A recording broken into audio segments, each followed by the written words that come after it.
저는 별이 되어. 방금 말씀을 읽을 때 옆에 서 있으면서 또 들으면서 생각하게 되는 것은, 오늘 이 말씀을 이렇게 상이 차려졌으면 그 음식을 먹어야지, 이 음식이 뭔가 이렇게 보는 거는 소용이 없습니다. 오늘 음식을 다 먹을 수 있게 되길 바랍니다. 오늘 말씀을 먹어야지 이 말씀은 뭔가 앞에다가 나타나고 재료가 뭔가 어디서 나왔나 이거를 생각하는 것보다 먹는 게 더 중요한 것입니다. 우리 옆 사람에 가면 인사하면서 말씀 시작하겠습니다. 오늘 말씀을 먹읍시다. 이렇게 한번 인사합시다. 시작.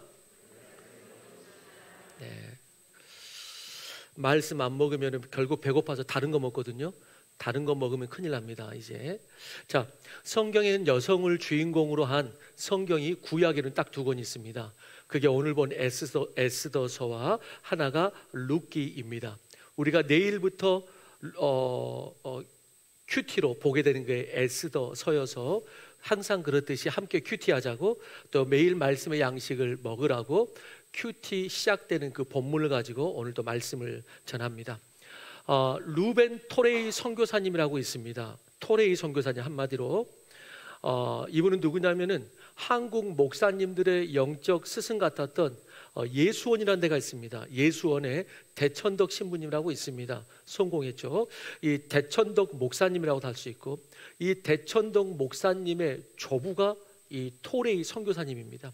이 토레이 선교사님도 대천덕 목사님처럼 한국에 와서 좀 사역을 했는데, 한국 오기 전에 이 대천동 목사님의 조부인 이 할아버지 토레이 목사님은, 루벤 토레이 목사님은 중국 선교사로 오랫동안 헌신했습니다. 그가 어느 날 그런데 그 중국에서 선교하다가 교통사고를 당하게 되고 깨어나 보니까 한쪽 팔다리가 없었습니다. 큰 사고였기 때문에 혼수 상태에 있을 때 결정할 수밖에 없었고, 그래서 팔을 자른 겁니다. 그래서 혼수의 상태에서 깨어나가 없어진 한쪽 팔을 보면서 이 토레이 선교사님이 제일 먼저 드린 기도가 이것이었다고 합니다. 주님, 저는 주님의 선한 섭리를 믿습니다. 한쪽 팔을 가져가 주셔서 감사합니다. 감히 할 수 없는 감사의 기도, 그 섭리의 기도를 이제 하나님께 하게 됩니다. 사람들은 그의 기도를 이해할 수 없고 의아해합니다. 그렇게 그는 중국 선교사를 은퇴하고 안식을 위해서 미국에 갔다가 다시 자원해서 한국 선교사로 오게 됩니다. 그때가 6.25 사변 때입니다. 와보니까 전쟁으로 말미암아 많은 군인들과 백성들이 팔과 다리를 잃었습니다. 그래서 그때, 요즘에는 없지만 그때는 목발을 찢고 그 상위 군인들이 많았습니다. 선교사님은 이것을 보면서 보자마자 주님의 섭리에 뜨거운 눈물을 흘렸다고 했습니다. 왜? 그는 팔을 잃고 난 다음에 미국에 갔을 때 미국에서 의수족을 만들어서 사용을 했는데, 그래서 팔다리 없는 사람들에 대한 깊은 애정과 관심이 있었던 것입니다. 그래서 그는 한국에 와서 그런 사람들을 봤을 때 자기가 이 팔이 잘린 그 이유, 그 섭리를 믿지만, 그러면서 한국에 왔을 때 그는 이렇게 외쳤다고 합니다. 주님의 뜻이 여기 있었구나. 그는 그렇게 대구에서 한국 최초로 재활병원을 시작합니다. 의수족 팔다리를 만들어서 상위 군인들과 국민들에게 보급하면서 전도하게 된 것입니다. 그는 이렇게 썼습니다. 주님 감사합니다. 아무도 한국의 전쟁에서 다리 잃은 사람에게 관심을 가지지 않았습니다. 그런데 주님은 저에게 팔을 하나 가져가시면서 이들에 대한 사랑을 일깨워 주셨습니다. 그리고 인조 팔과 다리를 만들어 이들을 도우라고 섭리하신 것을 믿습니다. 그래서 토레이 선교사님을 통해서 비로소 의족과 의수를 만드는 한국 최초의 재활의학이 거기서부터 시작이 된 것입니다. 이분의 아까 손자였던 예수원의 대천덕 목사님, 한국 이름이고 영어 이름으로 말하면 이분도 똑같이 토레이 목사님이겠죠. 토레이 목사님도 평생 기도할 때마다 주님 왜 저에게? 라고 하면서 일어난 일에 대해서 반항을 하지 않았다고 합니다. 대신에 늘 이런 고백을 했다고 합니다. 하나님, 왜인지 제가 지금은 이해하지 못하지만 하나님께서 합력하여 선을 이루실 줄로 믿습니다. 항상 이 기도를 하나님께 이렇게 드렸다고 합니다. 그렇습니다. 여러분, 오늘 나누고 싶은 말씀은 충분히 상처받고 포기할 수 있는 삶으로밖에 살 수 없었던 한 여인이 오히려 빛나는 별처럼 다른 사람에게 구원을 비추는, 빛을 비추는 그런 사람이 된 이야기입니다. 상처는 별이 되어라는 제목으로 오늘 말씀을 그래서 나누는데, 왜 이런 제목을 붙이게 되었는가? 오늘 이 에스더서, 이 에스더라는 사람의 이 이름의 뜻이 뭡니까? 에스더라는 이름의 뜻이 별이라는 뜻입니다. 별. 자, 스타라는 뜻이죠. 그녀는 우리가 알듯이 왕후로 그리고 나라를 구출한 여인으로 쓰임받고 별과 같이 빛났지만, 그러나 그의 어렸을 때의 환경과 지나온 삶은 별이 아니고 상처였습니다. 얼마든지 삶을 포기할 수 있는 환경 가운데 있는 그런 여인이었습니다. 그러나 에스더는 그 상처가, 그 포기할 수 있는 삶이 주님 안에서 오히려 더 회복되면서 성숙하게 빛나는, 여러분 때로는 그냥 모든 게 잘 돼서 빛나는 것보다 그 고난을 거쳐 그 빛나는 그 빛은 다른 거죠. 그 성숙하게 빛나는 별이 된 그런 이야기입니다. 자, 우리도 누구나 인생 가운데 크고 작은 상처가 다 있습니다. 제가 목회를 해보니까 그 누구라도 상처나 아픔이나 이런 것을 안 가진 사람이 아무도 없습니다. 그 누구라도 다 상처가 있고 고난이 있습니다. 그러나 상처는 이 별이 된다고 할 때, 지금 영어 단어처럼 한 철자 C가 T만 바뀌죠. 그러면서 너무나 같은 단어 같지만 완전히 달라요. 그래서 한 철자만 바꾸면 그 상처가 오히려 나를 성숙시키고, 오히려 그 상처 때문에 그런 상처를 입은 또 다른 사람을 이해할 수 있는 폭이 되고, 그리고 그것이 나아가서 그 상처가 이제 나의 사명이 돼서 그런 사람을 내가 돕고 살려야겠다, 이런 사명까지 되는 것을 보게 되는 것입니다. 자, 에스더서 이제 여러분들이 큐티 하시는데 전반적인 이해를 위해서 조금 배경으로 알고 계시라고 역사를 조금 이야기를 해드리겠습니다. 에스더서의 사건이 전개되는 이 시대는 구약에서 누구하고 같냐면은, 예를 들어서 느헤미야서, 에스라서, 이런 시대와 같은 시대고, 이런 시대를 뭐라고 말하냐면 포로 귀환 시대라고 이야기합니다. 포로 귀환 시대, 이런 것이죠. 이스라엘은 포로에서 두 번의 귀환하는 경험이 있습니다. 첫 번째는 뭐냐면 우리가 잘 알고 있는 애굽에서 포로가 되고 난 다음에 출애굽하는 거, 이거 누구나 다 압니다. 그래서 출애굽하고, 그리고 오늘 본문은 이스라엘이 그 뒤에 또 포로가 됩니다. 그게 페르시아. 이 페르시아의 포로로 있었는데 이때 다시 포로로 있다가 이때도 다시 본토로 귀환을 하게 됩니다. 그래서 우리는 말할 때 이때를 제2의 출애굽이다 이렇게 말하기도 합니다. 다시 페르시아를 하는 겁니다. 자, 이때 페르시아에서 다시 본토로 귀환할 때에 세 차례에 걸쳐서 귀환을 합니다. 세 차례에 걸쳐서. 그렇기 때문에 이 귀환의 역사가 몇 년 만에 이루어지는 것이 아니고 몇십 년 동안에 세 차례에 걸쳐서 이게 일이 이루어집니다. 몇십 년 동안에. 그렇기 때문에 이 몇십 년 동안 이 포로 귀환할 동안에 이스라엘도 그때마다 3차 귀환하는데, 그때 귀환할 때마다 리더가 바뀌고 몇십 년의 세월이 있기 때문에 이때 당시에 이 페르시아 왕도 그때마다 왕이 바뀝니다. 긴 세월 동안 포로 귀환이 이루어지기 때문에. 자, 그러면 그거를 한 눈으로 딱 봅시다. 한번 띄워주시기 바랍니다.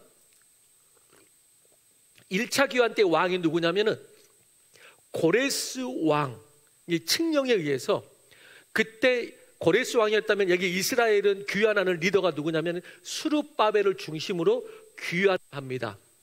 그리고 중간에 다리오 왕으로 바뀝니다. 고레스 왕에서 이때 학계와 스가랴만 합류를 합니다. 그래서 성전의 왕궁을 도우려고 합류를 합니다. 그래서 2차 귀환. 2차 귀환할 때는 왕이 바뀝니다. 2차 귀환 때는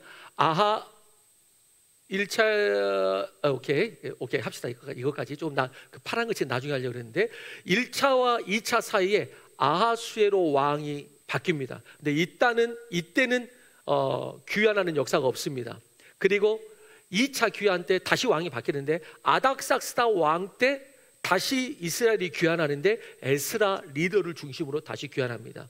마지막 3차 3차 때도 똑같습니다. 아닥사스다 왕인데 이때는 누가 귀환하냐면은 우리가 잘 알고 있는 느헤미야가 귀환해서 성전을 완공했지만은 성벽이 없어서 자꾸 침탈을 당하니까 느헤미야가 성벽을 건축하면서 귀환을 하게 됩니다. 자, 이거를 기억하시고 조금 더 또 보여드릴게요. 자, 오늘의 그렇다면 이걸 딱 띄워놓으시고, 그러면 오늘의 주인공 에스더가 이제 요 시대 때에 왕후가 되는데, 왕비가 되는데, 그러면은 이제 퀴즈를 내겠습니다.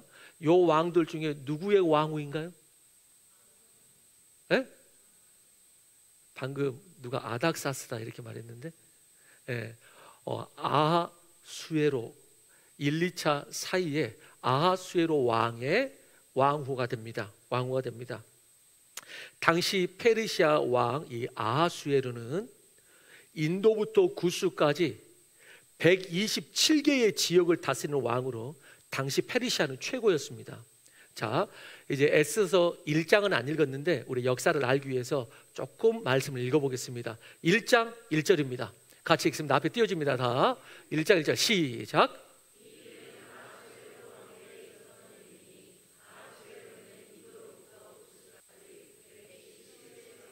예.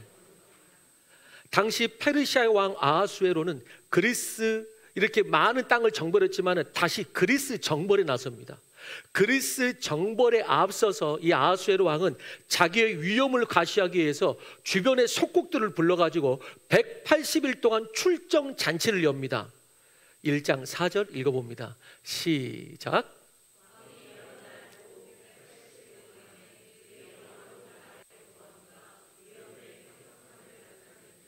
이렇게 출정 잔치를 180일 동안 열다가 하루는 왕이 주흥이 일어나서 여인들과 함께 따로 잔치를 하고 있는데, 당시에는 여인들은 왕비의 뜰에서 따로 잔치를 하게 되어 있습니다. 그런데 따로 잔치를 하고 있는데 왕비에게 명령합니다. 왕후의 관을 정죄하고 이쪽으로 와라고 막 이야기합니다. 나오라고. 와스디, 그때 왕후 이름이 와스디인데 와스디의 이름은 뜻은 아름답다라는 뜻입니다. 그 뜻대로 이 매우 아름다웠던 여인이었기에 왕은 그의 아름다움을 자랑하기 위해서 주웅이 일어나서 왕비를 관제하고 나오라고 부른 것입니다. 그러나 당시에는 술 취한 사람들에게 아름다운 왕후가 구경거리로 삼는 것은 모욕적이었기 때문에 왕비는 따르기를 싫어했습니다. 12절입니다. 같이 읽습니다. 시작.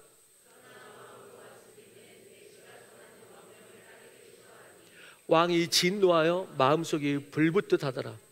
그녀가 왕의 명령을 거절하여 왕은 그의 위엄에 망신을 당하게 되었고 분이 일어나서 결국 이 와스디의 왕위까지 폐위하게 됩니다. 그래서 그 왕후의 자리에서 다 폐위시킵니다. 여러분, 예쁘다고 교만하면 안 됩니다. 우리 옆에 아내가 있거나 우리 여인이 있으면은 너 교만하면 안 돼, 이렇게 한번 해주세요. 시작. 말하면서도 쑥스럽지? 교만할 일이 없는데 이게 너 교만하면 안 돼. 그리고 2장 1절을 딱 이제 우리가 본문에 오면은 어떻게 시작하냐면 그 후에 이러면서 본문이 시작합니다. 그 후에 이게 뭐 어느 때 후냐면은 그 후란 왕후 와스디를 폐위하고 4년이 지난 시점입니다. 1장과 2장 사이에는 4년이 있습니다. 그럼 그 4년이란 시간 속에서 오늘 1절 말씀을 보면 아하수에로 왕의 태도가 조금 달라진 것을 볼 수가 있습니다. 조금 이따 보겠지만 조금 달라졌습니다. 4년이란 기간 동안 어떤 일이 일어났냐면 아하수에로는 아까 말씀드린 것처럼 그리스를 정벌하러 갔습니다. 그리스를 정벌하러 갔지만은 거기에서 패배하고 돌아온 것입니다. 거기서 패배하고 돌아왔습니다. 여기서 이때의 역사를 이해하시기 위해서 영화 포스터 하나를 보시면은 이제 이해가 빨라집니다. 여러분, 이 영화를 아시면은 좀 나이가 있으신 분이고 이제 모르신 분은 한번 보면 재밌습니다. 영화 300이라는 영화입니다. 스파르타 영화죠.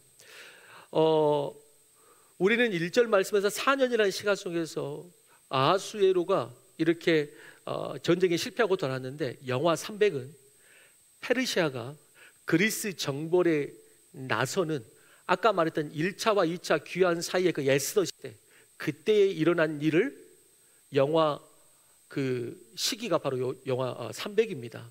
영하 300이에요. 자, 아까 3차 그 순서도 다시 보여주세요. 네. 자, 이 아하수에루는 히브리어로는 성경에 기록될 때 이름이 아하수에루지만은 당시 그리스어 그리고 지금 역사 속에 기록된 언어로는 이름이 크세르크세스라고 할 수 있습니다. 크세르크세스. 영하 300은 이 크세르크세스 왕이 그리스 정벌에 나설 때 그리스의 한 도시국가인 스파르타 이야기가 중심이 되죠. 스파르타라는 이 작은 도시국가는 무시무시한 군사적 기량으로 훈련되어서 스파르타 호플리테스로 알려진 정예 전투부대로 형성이 되어 있습니다. 이 스파르타 도시의 남성들은 어릴 때부터 엄격하게 훈련되어서 그래서 그 전투부대로 형성이 되었는데, 영화에서 이 페르시아의 크세르크세스 왕은 그리스를 정복하기 위해서 수십만 명의 군대를 모았고, 이에 그리스 도시국가들도 동맹을 형성을 합니다. 동맹을 형성하는데, 그러나 여기서 이 스파르타의 정예부대 이 300명은 페르시아가 그리스로 넘어오기 위한 전략적 고개인 테르모필레, 그래서 테르모필레 전투라고 하는데, 이 테르모필레의 전투를 막아서는 역할을 하는 것이 이 300 스파르타 군대입니다. 스파르타 군대. 그래서 얼마나 이 300명이 수십만을 이렇게 막아서는지 몰라요, 그 영화를 보면. 그런데 역사적으로 페르시아 군대가 숫자가 너무 많았기 때문에, 아무리 300명이 잘 싸워도 너무 많았기 때문에 결국에는 밀려서 패배하게 됩니다. 그런데 중요한 거는 그들의 패배와 희생이 알려지고 전설이 되면서 그리스도인 사이에 어떤 영감을 촉발시키면서 페르시아를 대항하는 통일 전선이 함께 뭉쳐지게 되는 것입니다. 동기를 받아서 통일 전선이 뭉쳐지게 됩니다. 그래서 그리스가 하물 앞에서 싸우는 것이죠. 그래서 결국에는 그리스가 페르시아를 막아냅니다. 결국에는 승리하게 되는 것입니다.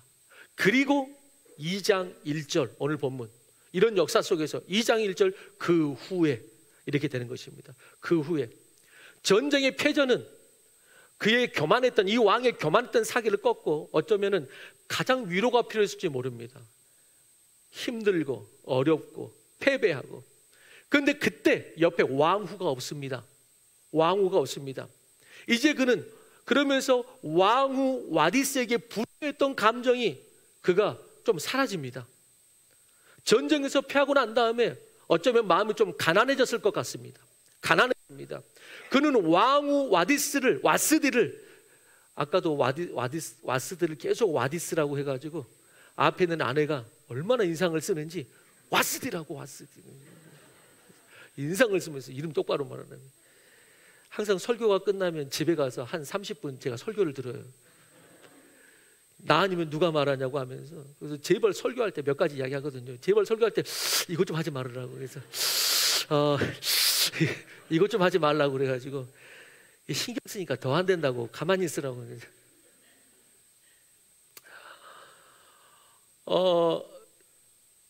이제 그 분노했던 감정이 사라져요. 가난해져요. 그럼 이 와스디를 이 폐위한 사건이 생각합니다. 2장 1절 다시 한번 읽어봅시다. 시작. 와스디와 그가 행한 일과 그에 대하여 내린 조서를 생각하거늘. 여러분, 그때 이제 마음이 좀 가난해진 겁니다. 내가 그때 왜 그 일을 했지? 생각하는 겁니다. 후회와 가난한 마음, 패배, 실패, 이런 것들이 그 마음에 있었을 것입니다. 여러분, 교만했을 때는 모르는데 교만이 꺾이면, 교만이 남기는 건 뭐밖에 없느냐? 후회밖에 없습니다. 교만이 꺾이면 남는 열매는 없습니다. 후회밖에.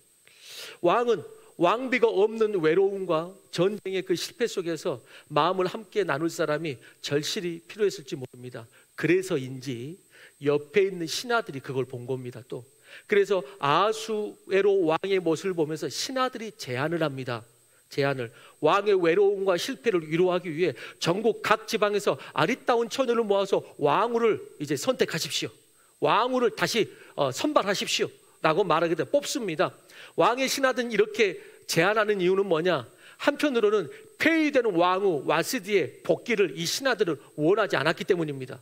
왜 원하지 않았느냐? 그녀가 복귀하면 그녀를 폐위하자고 그 신하들이 주장을 했기 때문에, 그녀를 폐위하자고 말했던 자신들에게 그녀가 복귀를 하면은 복수의 칼바람이 될 수가 있기 때문에 이 신하들은 와스디를 반대하고 다른 왕후를 세우자고 합니다. 자, 1장의 사건을 다시 한번 봅시다. 에스더서 1장 19절 21절입니다. 같이 읽어봅니다. 시작.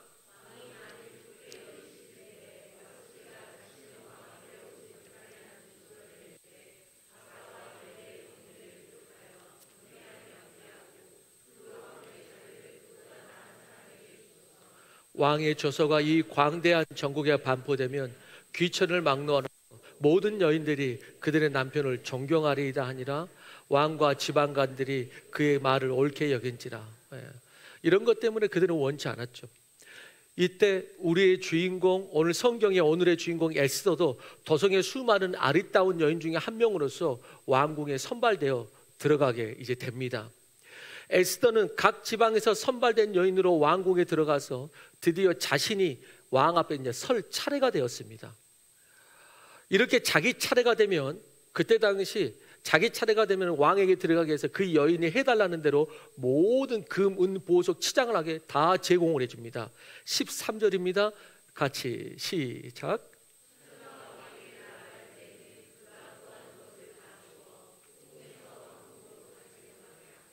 근데 이 에스더가 자기 차례가 왔을 때 에스더는 다른 모든 금, 은, 폐물과 아름답게 돋보이게 할 수 있는 다른 것을 요구하지 않습니다. 다른 모든 것을 치장을 하지 않습니다. 그런데 조금 이따 보겠지만은 그럼에도 불구하고 주님께서 이 여인을 다른 모든 여인들보다 낫게 승하게 만들어 주십니다. 자, 15절도 한번 읽어봅니다. 시작. 궁녀를 주관하는 내시 헤게가 정한 것 외에는 다른 것을 구하지 아니하였으나 모든 보는 자에게 사랑을 받더라. 그녀는 다른 여인처럼 아름답게 보이려고, 왕의 마음을 얻으려고 다른 치장을 하지 않았습니다. 그냥 있는 그대로 거기 나갔습니다. 그런데 성경은 뭐라 그러냐면 다른 어떤 치장한 여인들보다 그녀가 사랑을 받았다. 뭐에게? 모든 사람에게 사랑을 받았다, 이렇게 말합니다.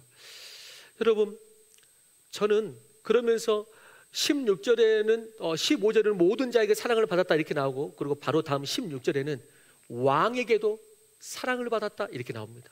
왕 또한 에스더를 사랑할 수밖에 없는 그런 여인이었습니다. 에스더가 그런 여인이었어요. 그래서 왕이 이 에스더에게 관을 씌웠다 이렇게 말합니다. 왕후가 된 것입니다. 왕후를 삼게 되고, 그러면서 이 왕이 마음에 회복이 됐는지 치유가 됐는지 모든 지방에 잔치를 베푸고, 그 다음에 세금을 면제하는 그런 자비를 베풉니다. 세금을 면제하는 자비를 베풉니다. 여러분, 저는 좀 왕을 보고자 함이 아니고 우리는 에스더를 봅니다. 여러분, 왜 에스더가 이런 여인이 될 수 있었습니까? 오늘 본문 7절에서 에스더에 대한 중요한 사실 하나를 보게 됩니다. 7절 우리 한 번 더 읽어봅니다. 7절 시작.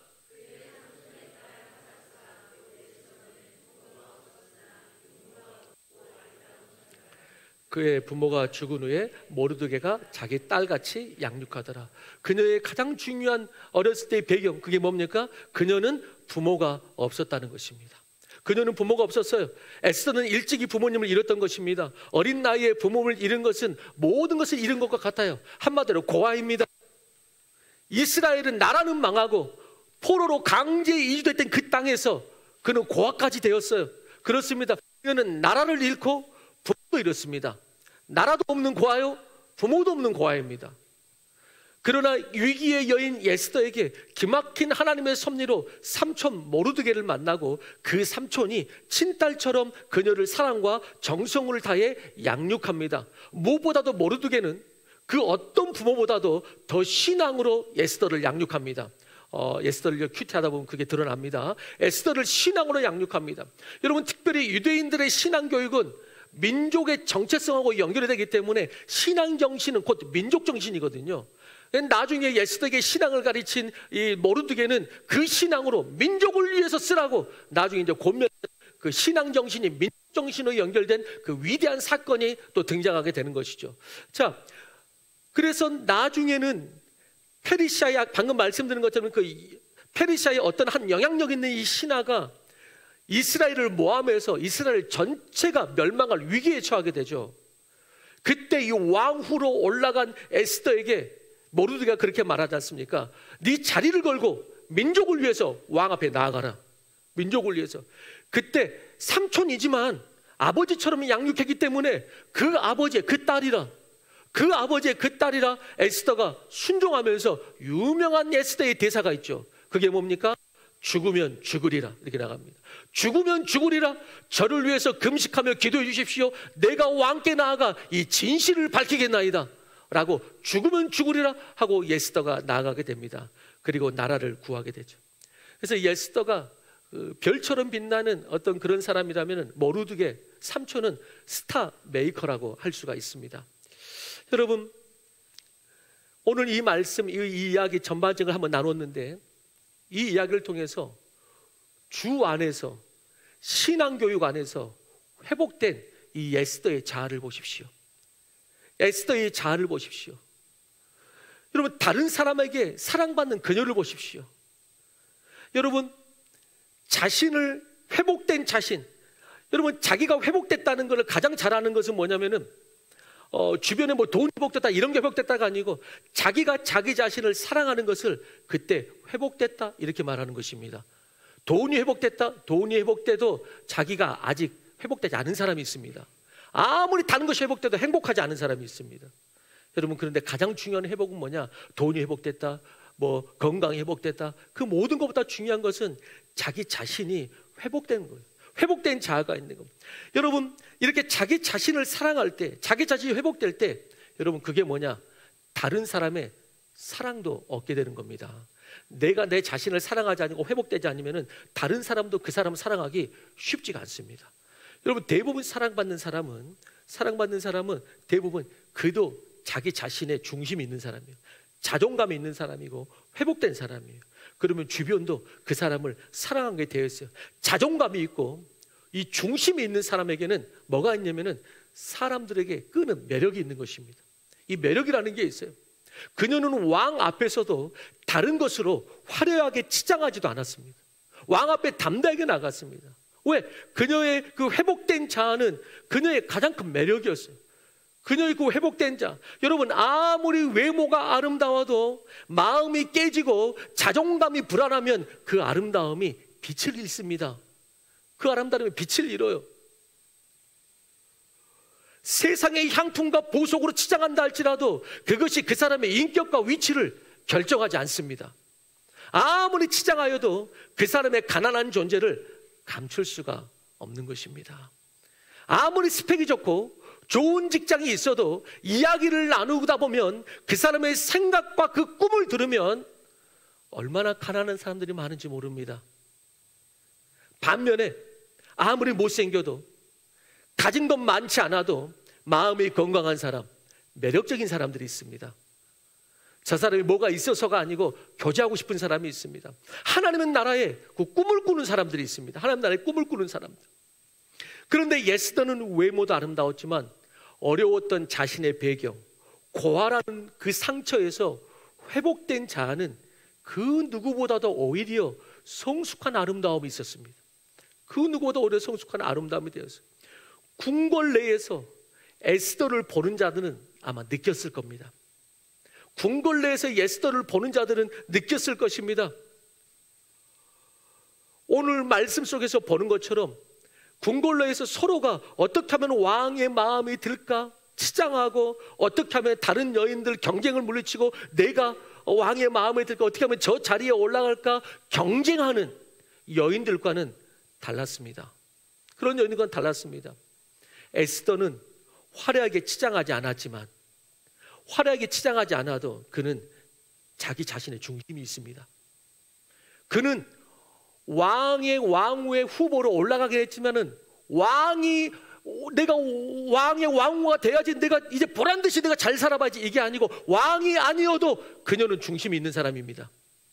그녀는 왕이 아니어도 중심이 있는 사람입니다. 여러분, 마음 중심이 있고 힘이 있는 사람은 교만하지 않습니다. 불안하지 않습니다. 누군가 교만하다 그러면 그 사람은 뭐가 있어서 교만한 게 아니고 뭐가 없어서 교만한 것입니다. 뭐가 없어서 교만한 것이에요. 저는 성경 이야기를 보며 어떤 가능한 상상들을 해봅니다. 가능한 상상들을 해보는데 아마 에스더는 이랬을 것입니다. 나머지 왕후 후보생들과 서로 시기하고 경쟁하고 서로 막 치장하고 금은 보석으로 달고 돋보이려고 그는 치장하지 않았고 오히려 그렇게 하고 있는 그 왕후 후보생들에게 오히려 그렇게 말했을지 모릅니다. 내가 떨어지면 어떡하지? 더 치장해야지. 막 하려고 할 때 아마 에스더는 너무 염려하지 마라. 너무 염려하지 마라. 괜찮다. 너는 충분히 아름답다. 괜찮다. 아마 에스더는 경쟁하기 위한 마음이 아니고 오히려 그들에게 그렇게 말했을 것이에요. 그러면서 사심없이 다가갔을 거예요. 경쟁상대가 아니고 사심없이. 그러니 모든 사람이 에스더를 좋아했다 이렇게 말합니다. 모든 사람이 에스더를 좋아했다. 아마 그런 마음으로 왕을 위로할 수 있었을 것입니다. 그래서 왕도 에스더를 좋아했다 이렇게 말합니다. 왕도 에스더를 좋아했다. 뭔가 자기의 왕후가 돼가지고 뭔가 그 자리를 탐하는 게 보이지 않고 뭔가 거기에 욕심을 부리는 게 보이지가 않고 오히려 그 자신이 건강하고 중심이 있고 오히려 내 이야기를 털어놓을 수 있고 아마 왕은 그런 에스더의 그 중심이 있는 그 신앙의 모습 때문에 매력있을 것입니다. 왕도 그래서 그런 에스더를 사랑했다고 말하고 그리고 나아가서 아까 말씀드린 것처럼 위기에 처한 백성들을 위해서도 자신의 목숨을 내놓고 그들을 구하는 것을 볼 수가 있는 것입니다. 여러분, 자신의 목숨을 내놓고 헌신할 수 있는 거 그건 누구만 할 수 있냐면은 이미 자기 자신이 살아있는 사람만 할 수 있습니다. 자기 자신이 살아있는 사람. 에스더는 그런 사람이었어요. 여러분, 우리 교회를 생각해 봤습니다. 우리 교회 보기에도 아름답고 매력 있는 교회일 수 있고 좋은 장소입니다. 그러나 외적인 것이 아니라 그 안에 이 외적인 이 교회의 아름다움이나 매력이 아니고 그 안에 성도 한 사람 한 사람을 통해서 여기가 진짜 교회구나를 느끼는 그런 영적인 매력이 있는 에스더 같은 교회가 되기를 원합니다. 에스더 같은 교회. 각자의 삶도 마찬가지입니다. 각자의 삶의 상처와 스토리가 있지만 주 안에서 상처와 고난이 승화되어서 빛이 되는 그런 교회가 되기를 원하는 것입니다. 그렇기 때문에 또 다른 사람을 품을 수 있는 그런 교회가 되기를 원합니다. 그 그릇이 있는 교회. 사랑하는 성도 여러분, 그런 의미에서 저는 여러분들이 세상을 나가서도 마찬가지입니다.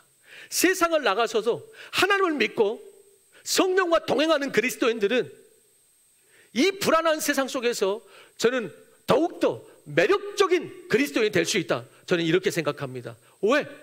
항상 말씀드립니다. 우리는 오늘 주일 예배를 드리고 또 세상에 나갈 때 세상에 뭔가를 채우려 나가는 것이 아니고 채워진 사람으로 나가는 것입니다. 그런 사람을 보고 저는 세상이 매력을 느낄 것이라고 생각합니다. 우리는 다 세상에 채우려고 나왔는데 채워진 사람들이 나왔구나. 이들은 누구인가? 그래서 세상 사람들은 높은 자와 친구가 되기를 원합니다. 그렇지만 그리스도인들은 가장 낮은 자와 친구가 될 수 있는 힘이 있습니다. 세상 사람들은 높은 자와 친구가 되면은 왕과 친구가 되면 왕이 왕후가 되면은 그것이 내 힘이 될 것이라 생각합니다.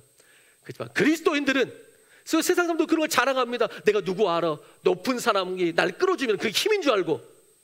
근데 그리스도인들은 가장 낮은 자와도 함께 할 수 있는 그 힘이 있는 것입니다. 그 낮은 자와 함께 할 수 있는 힘. 그렇게 오히려 이 하나님을 믿고 그래서 성령과 동행하는 이 그리스도인들은 그런 힘이 있는 사람이에요.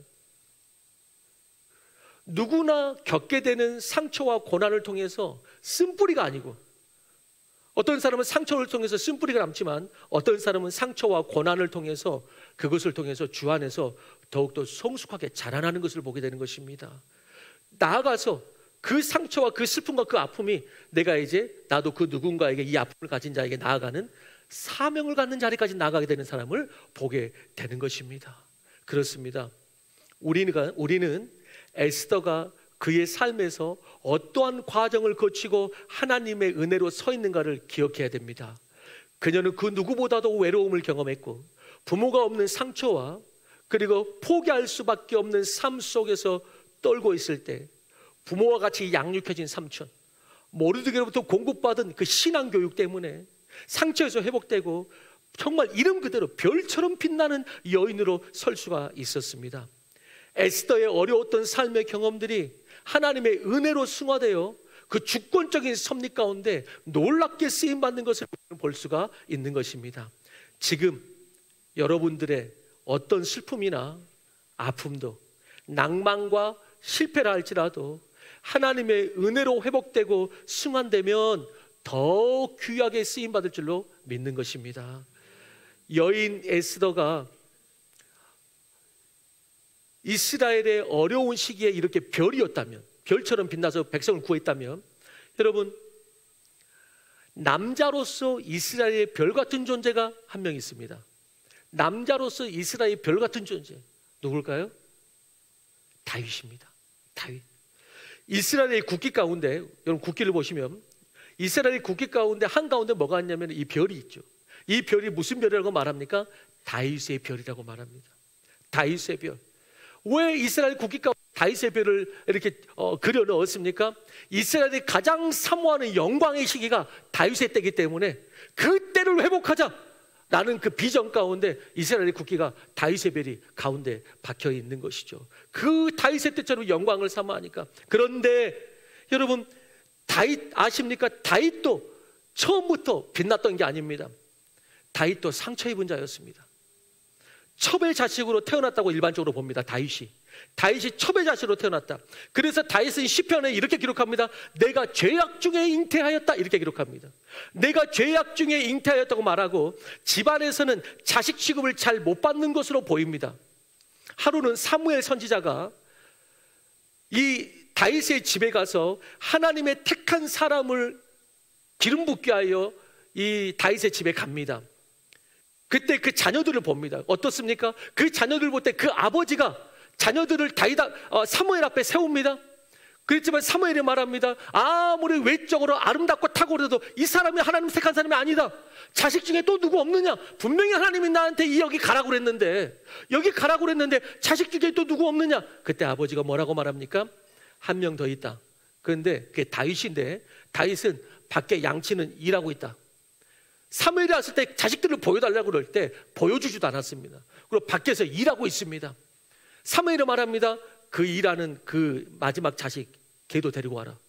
다윗을 데리고 옵니다. 그때 사무엘을 보고 그 다윗을 보자마자 합니다. 이가 하나님이 택한 사람이다 라고 그 자리에서 기름을 붓게 됩니다.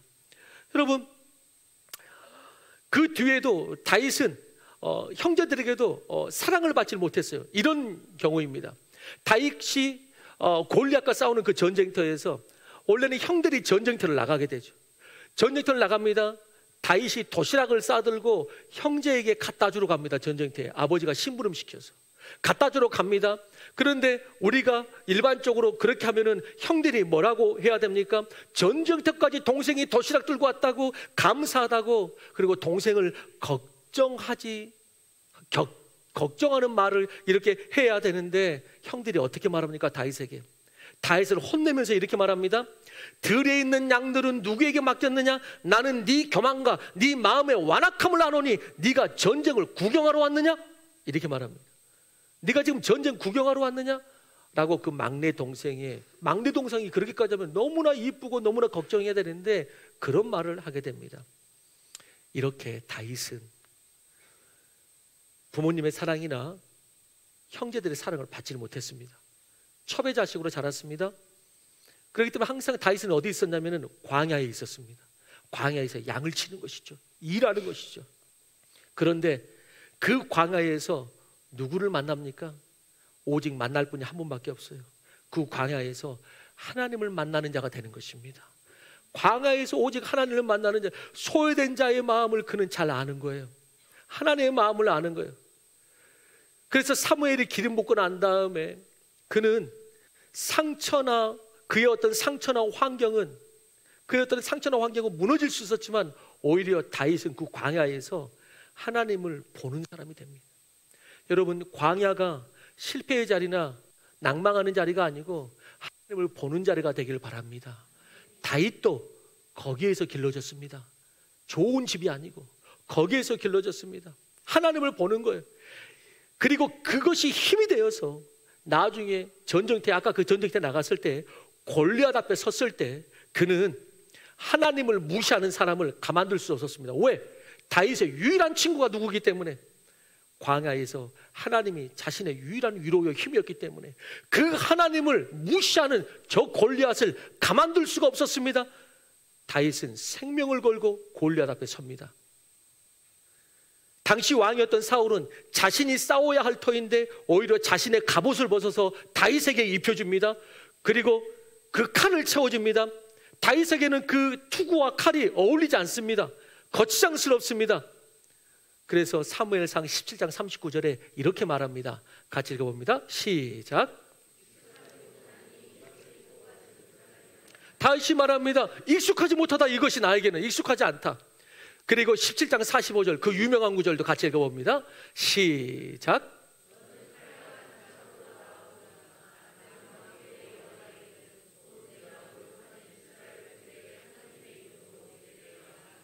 어떤 사람은 다윗이 물맷돌로 이겼다는 것을 강조하는데 다윗은 물맷돌로 이긴 것이 아니고 하나님의 이름으로 이긴 것입니다. 여호와의 이름이 다윗에게는 그 긴 칼보다 익숙했습니다. 내게 이런 갑옷과 긴 칼이 나는 익숙하지 않다. 그리고 뭘로 나갑니까? 나는 여호와의 이름으로 나가겠다. 여러분, 세상 가운데 가서 여러분 세상에 어떤 도구가 익숙한 것이 아니고 여호와의 하나님의 이름이 여러분들의 삶을 개척할 때 가장 익숙한 도구가 되기를 주의 이름으로 축원합니다. 어떤 문제가 있을 때에 이 문제를 해결하기 위해서 나는 돈이 익숙하다, 이게 아니고 나는 하나님의 이름이 익숙하다. 나는 다른 걸로 들고 나가는 것이 아니고 나는 여호와의 이름으로 어려워도 이 이름 들고 나가겠다. 그러면은 승리할 줄로 믿습니다. 여러분들은 뭐가 익숙하세요? 그렇게 다윗은 오직 광야에서 만난 그 하나님의 이름으로 나갑니다. 그리고 우리가 알듯이 나중에 다윗이 나라를 세울 때 그 주축 인물들이 누가 됩니까? 다윗이 나중에 쫓겨서 아둘람 굴에 피하게 되죠. 그때도 고난을 받고 피하게 됩니다. 그 아둘람 굴에 누가 모여듭니까? 세상에서 억울한 자, 그때 사울에게 쫓겨난 자들, 세상에서 억울한 자들, 그래서 피할 수밖에 없었던 자들, 그런 자들이 아둘람 굴에 다 모이죠. 다윗은 거기에서 그들을 회복시킵니다. 왜? 다윗은 그걸 알기 때문에, 혼자 있을 수밖에 없던 그 광야에서 하나님을 만났기 때문에 그는 거기에서 세상을 피할 수밖에 없고 또 핍박받아 쫓겨날 수밖에 없고 그 자리에서 내려앉을 수밖에 없었던 그 사람들이 전부 다 아둘람 굴로 모입니다. 그리고 소문에 소문을 듣게 돼서 아둘람 굴로 가면 그래도 산다더라, 좋은 리더가 있어서 다시 세운다더라 하고 거기에서 세웁니다. 그리고 나중에 다윗 왕국이 세워졌을 때 그 중심 인물들이 누굽니까? 그 충신들이 아둘람 굴에서 다시 회복시켰던 그 세웠던 사람들이 다윗 왕국의 중심 인물들이 됩니다. 전부 다 상처 가운데서 어려움 가운데서 회복된 자들입니다. 그래서 다윗은 시편 가운데 그런 고백들을 많이 하죠. 우리 한 구절만 읽어봅니다. 시편 30편 11절입니다. 시작. 나의 베옷을 벗기고 기쁨으로 띠띠우셨나이다. 그렇습니다. 여러분, 그러나 아까도 말씀드렸듯이 그러나 상처가 주님의 손에서 회복되지 못하면 그것은 쓴뿌리가 되고 인생을 망치는 것을 보게 됩니다. 여러분, 실패할 때마다 하나님과 사람을 원망하고 자신을 돌아보지 않는 사람은 그 실패가 독이 되는 것을 보게 되고 그 독이 자기만 죽이는 게 아니고 영향력에 대해서 가족이나 자녀에게 흘러가고 그리고 주변에 퍼지기도 하는 것을 보게 됩니다. 다시 말하지만 반면 실패로부터 배우는 사람은 그 누구보다도 강해집니다. 더욱 위대한 삶을 살게 됩니다. 인생은 실패 때문에 실패하는 것이 아니고 실패에 대한 그릇된 반응 때문에 실패하는 것입니다. 반면에 인생 대부분의 승리하는 자들은 실패에 대한 올바른 반응으로 디디고 일어서기 때문에 놀라운 열매를 맺게 되는 것입니다. 여러분들 모두 그런 열매를 맺게 되기를 주의 이름으로 축원합니다. 마지막 이야기를 하나 들려드리려고 합니다. 영화 로마의 휴일로 유명한 배우 있죠. 오드리 헵번입니다. 오드리 헵번은 벨기에 브뤼셀에서 태어났습니다. 그녀는 수려한 외모, 매너로 세계인의 마음을 사로잡았습니다. 그러나 그에게도 깊은 상처가 있습니다. 그녀는 가난한 가정에서 태어나 부모가 이혼하면서 홀어머니와 함께 삽니다. 그녀는 빵을 먹어본 경험보다 물로 허기를 채운 적이 훨씬 많았다고 합니다. 그녀가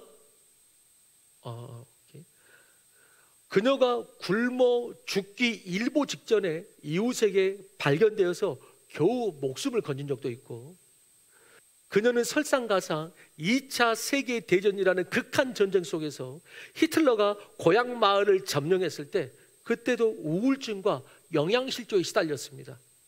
아사 직전에 그때 한 구호단체가 모녀에게 구호품을 전달해 주었습니다. 모녀는 그것을 받고 겨우 굶주림을 해결하고 살아날 수가 있었는데, 그 단체가 국제연합아동구호기금입니다. 국제연합아동구호기금. 인생에 이제 반전이 찾아오는 건 1950년입니다.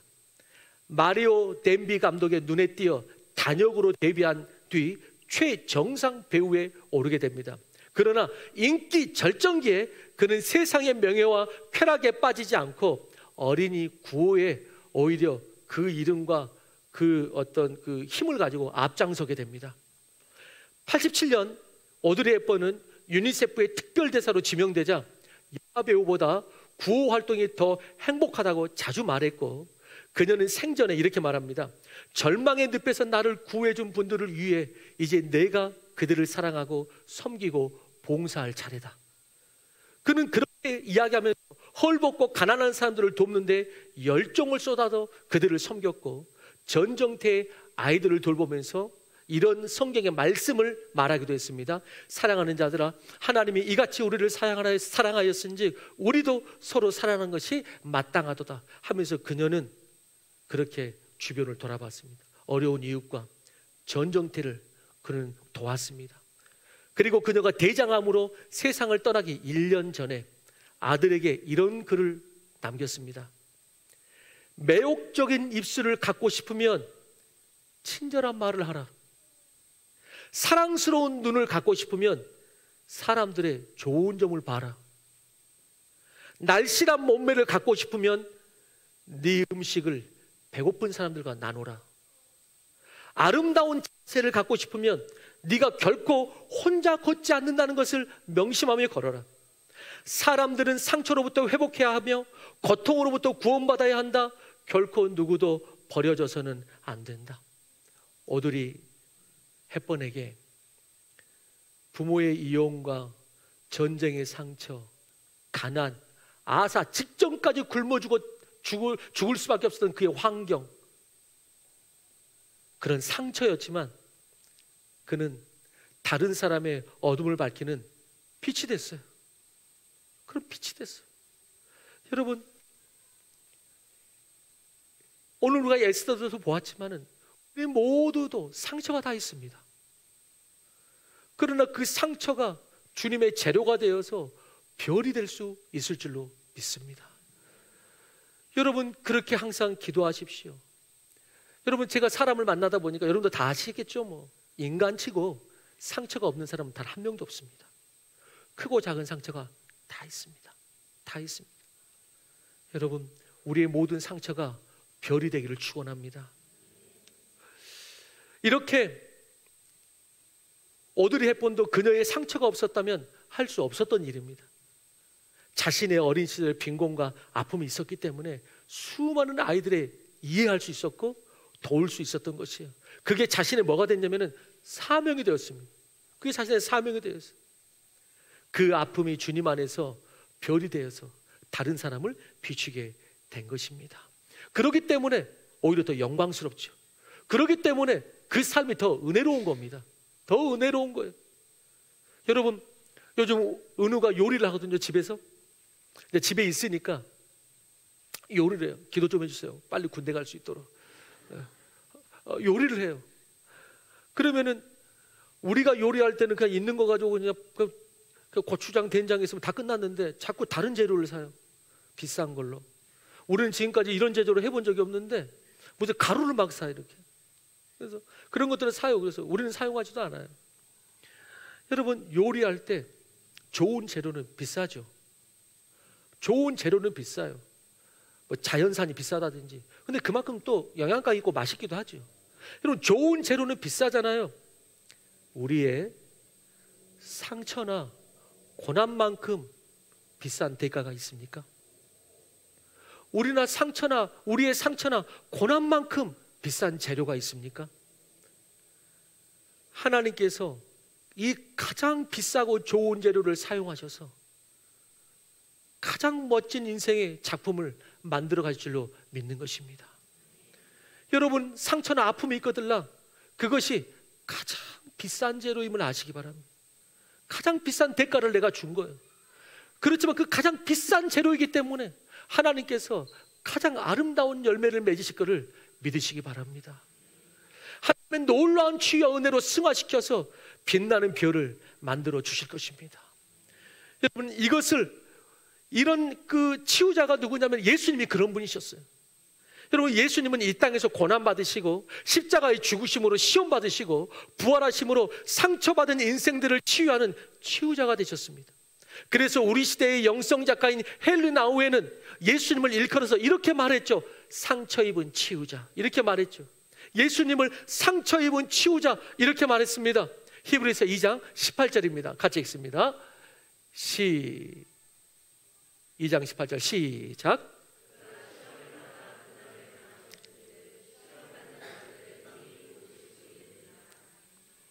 이사야서의 말씀이 상처 입은 치유자이신 예수님의 모습을 그대로 그리고 있잖아요. 무슨 말씀입니까? 그가 찔림은 우리의 허물을 위함이요, 그가 상함으로 우리가 치유된 그 상처 입은 치유자의 모습. 그가 찔림은 우리의 허물을 인함이요, 그가 상함은 우리의 죄악을 인함이라. 그가 징계를 받음으로 오히려 내가 평화를 누리고 그가 채찍에 맞음으로 내가 나음을 입었도다. 상처 입은 치유자의 모습을 그대로 드러내줍니다. 말씀을 마무리합니다. 사랑하는 성도 여러분, 목사도 예외가 아니고 우리는 누구나 다 상처가 있고 고난의 터널을 지나가기도 하고 심지어는 다른 사람이 안 겪는 일인데 나만 겪는 것 같기도 하고, 그렇게 상처의 골짜기를 지날 때 언제든지 주님 앞에 토해내고 나아오시기 바랍니다. 하나님은 그 골짜기를 메우셔서 거기에 나무를 심어 가장 값진 재료를 가지고 아름다운 열매를 맺게 하여 주실 것입니다. 또한 우리 교회가 그런 교회가 되기를 원합니다. 인생의 크고 작은 수많은 아픔과 상처, 고난이 가진 모든 사람이 다 모였어요.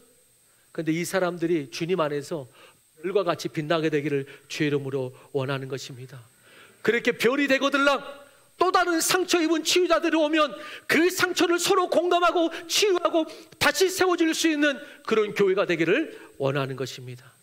그렇게 한 발짝 더 나아가서 세상의 치유와 구원의 도구가 되는 그런 에스더와 같은 교회, 별과 같이 빛나는 모두가 되시기를 주의 이름으로 축원합니다. 우리 다 같이 일어나서 우리 마지막 찬양하십시다. 우리 주가 보이신 생명의 길, 우리 찬양하며 나아갑니다.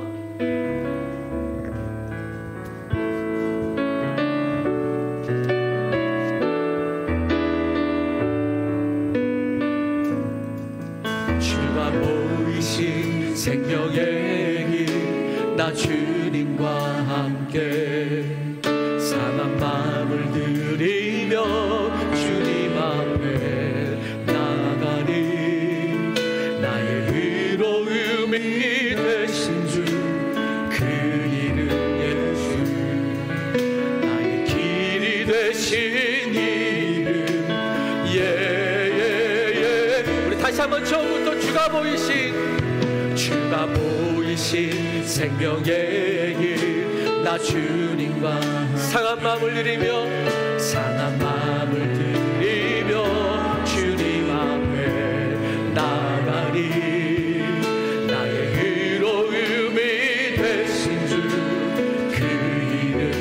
나의 길이 되신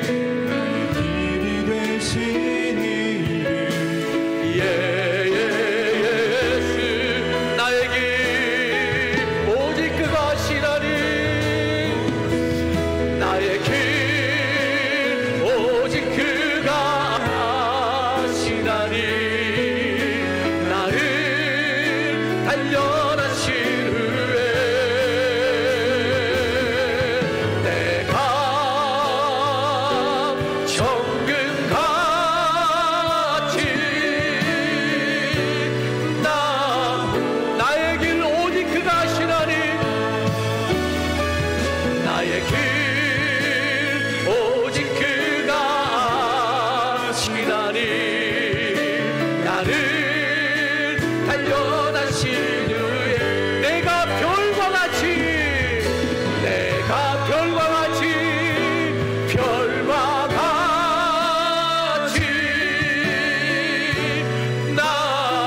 우리 마지막 한 번만 더 후렴 찬양합니다. 나의 길 오직 그가 하시나니 나의 길 오직 그가 나를 단련하신 후에 나를 단련하신 에스더처럼 내가 별과 같이 별과 같이 나오리라. 그렇습니다. 여러분, 상한 마음을 주님께 드리며 주님 앞에 나아가십시오. 나의 길 오직 그가 하시나니 나를 단련하신 후에 내가 정금같이 별과 같이 나아오리이다. 이 시간에 같이 한번 기도할 때, 오늘 말씀 따라 그리고 개인의 깨달음 따라 기도할 때, 혹 이 자리에 내 안에 상처가 누구보다 깊습니다. 그리고 해결이 안 됩니다. 그 자아가 자꾸 나를 막고 내 주변까지 때로는 영향을 미칩니다. 그런 사람이 있거들라. 여러분, 모든 것 다 내려놓고 오직 광야에 선 다윗처럼 주님 앞에 서시기 바랍니다. 주님께서 우리를 빛으로 다시 만들어 주실 것입니다. 여러분, 다 내려놓으세요. 상처 입은 치유자가 되십시오. 이 시간에 한번 우리 각자가 필요에 따라, 기도에 따라 한번 기도하고 제가 축도합니다. 기도하겠습니다. 아멘.